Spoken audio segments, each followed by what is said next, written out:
Les deux outils un peu utiles, vraiment indispensables, qu'on n'a pas forcément chez soi, on monte quoi sur la perceuse? Ça. Cet outil-là, ça s'appelle un fouet pour faire le mélange. Et pour appliquer le béton coulé, cet objet, une flamande. Il ne faut surtout pas, dans le cadre d'un béton ciré coulé, que l'air qui est contenu dans la chape ressorte au moment de l'application et fasse des petits nids de bulles. Dans ce cas-là, on va utiliser un primaire qui va au contraire fermer le support. À partir de là, on va laisser sécher le primaire quelques heures selon la température et l'humidité. Et là, on va appliquer notre béton. Alors la préparation du mélange est relativement simple. Vous prenez le petit flacon qui est un concentré colorant que vous allongez avec de l'eau pour atteindre un total de 5,5 litres pour ce produit. Une fois que c'est fait, un petit coup de mélangeur pour juste bien réuniformiser la couleur, bien mélanger le concentré pigmentaire avec l'eau et on va pouvoir verser la poudre progressivement par-dessus tout en mélangeant pour limiter les grumeaux. Une fois qu'on a obtenu un liquide bien homogène, on va tout simplement le passer dans un tamis et le laisser reposer 2 minutes juste pour que l'air apporté au moment du mélange ait le temps de s'en aller.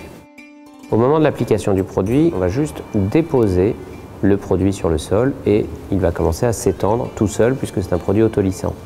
En fait, l'outil, la flamande, on va juste l'utiliser pour doucement aider le produit à se tendre, aider le produit à aller dans les coins. Alors pour cela, on va faire des gestes globalement circulaires, plutôt amples, pour ne pas avoir trop d'effet matière sur le sol, pour avoir un sol plus fluide, plus uniforme.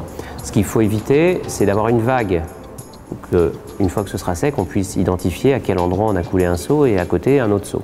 Donc en fait, ce qu'on va faire, c'est qu'on va déposer la gâchée suivante, le mélange suivant, on va le déposer sur celui qui venait d'être posé juste avant, qui est encore frais bien sûr, qui est encore liquide, pour que les deux se fondent et qu'il n'y ait pas un raccord entre deux seaux, tout simplement. Et on fait ça ainsi de suite. On a fini notre chantier, on est parti, on a fermé les portes, on a bien bloqué les issues pour ne pas avoir de petits courants d'air. On revient 5-6 heures plus tard, notre produit sera sec. Alors ça ne veut pas dire qu'il est sec à cœur et qu'il est dur comme il le sera dans plusieurs jours, voire dans un mois, puisqu'un béton va continuer à durcir avec le temps. Mais il est suffisamment sec pour qu'on puisse marcher dessus en faisant très attention. On va quand même faire un petit padage.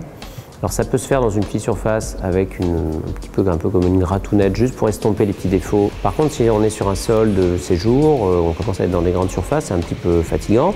Donc on va aller tout simplement louer un outil qui s'appelle une monobrosse et on va utiliser cet outil pour passer le pad. Une fois que cette étape sera finie, on va laisser là pour le coup durcir le béton. Il faut qu'il soit sec à cœur avant de le protéger. Après, c'est que de la pratique.